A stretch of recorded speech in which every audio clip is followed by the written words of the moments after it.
speeches from some of the leaders that you've mentioned. And of course, I saw what the Honorable Kamket said, and also the Honorable Oscar Sudi.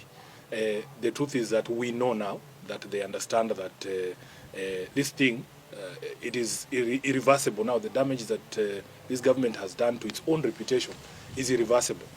They know that there is very little that can be done between now and 2027 to reverse the fortunes of this regime.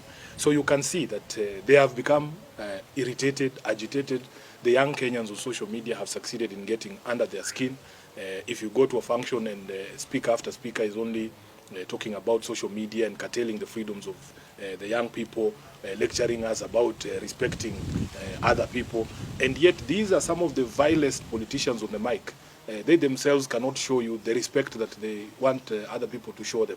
So for me, it is the clearest indication, and I want Kenyans to take confidence in the strength of our constitution to defend itself. Nobody can stand somewhere and tell us they will manufacture another president for 24 years. It will not happen. Honorable Kamket should be told. It will not happen. This is not 1980. This is not the generation that they used to sell fear to. The Kenyan of today is a Kenyan who understands the constitution, their rights. They know for a fact that you cannot impose yourself on Kenyans. I am telling you, the only way for any elected leader to win re-election is to do the things you promise to do for Kenyans, is to make the lives of Kenyans better. Now that they understand that it is going to be impossible for them to deliver on any of the promises that would make Kenyans look at them favorably, they are now openly threatening to violate the constitution and the rights of Kenyans and to try and force themselves upon the people. As a person who was in the campaigns in 2022, when we were being backed by a sitting president, these are not strange pronouncements. They are very familiar, because there are people in our camp who used to speak the way Kina Kamketa speaking and telling the country, oh, hii kitu imeenda, oh, there's nothing you can do, tutanyorosha wewe, hatuwezi kuachia mwizi. But I'm telling you, with the sort of anger that Kenyans have, the day a Kenyan is given a ballot paper like this, once he crosses against your name and puts it in the ballot box, that's the end of the day. That's the end of everything. So I want to assure Kenyans that this chest stamping should not scare anybody. Just come out and express yourself. Speak, because these constitutional freedoms that we enjoy, they were very hard fought. They were fought for by blood and sweat. You know, you can see that there's a lot of nostalgia from the old Kanu Hawks to go back to those days where you could just abduct someone and throw them into a prison without trial. But at least that was the law then. It was legal. There was a law that backed that detention without trial.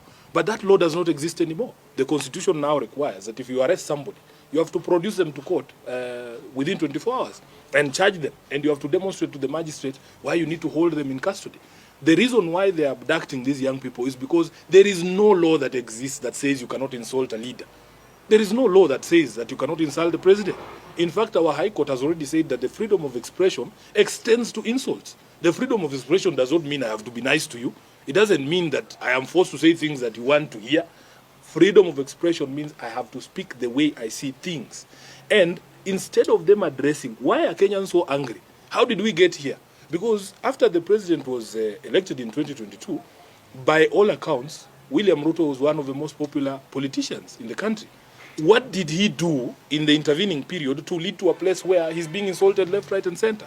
Instead of addressing those questions, the cause, they are addressing the symptoms. And I can tell you, for as long as your policies and the actions of your government continue to make life more difficult for Kenyans, for as long as you don't demonstrate respect for the people, for as long as your court jesters, the ones you are talking about, are speaking to Kenyans in the way that they are speaking to them, then nobody's going to respect you. Respect is earned. It's not something you force. You cannot force people to respect you.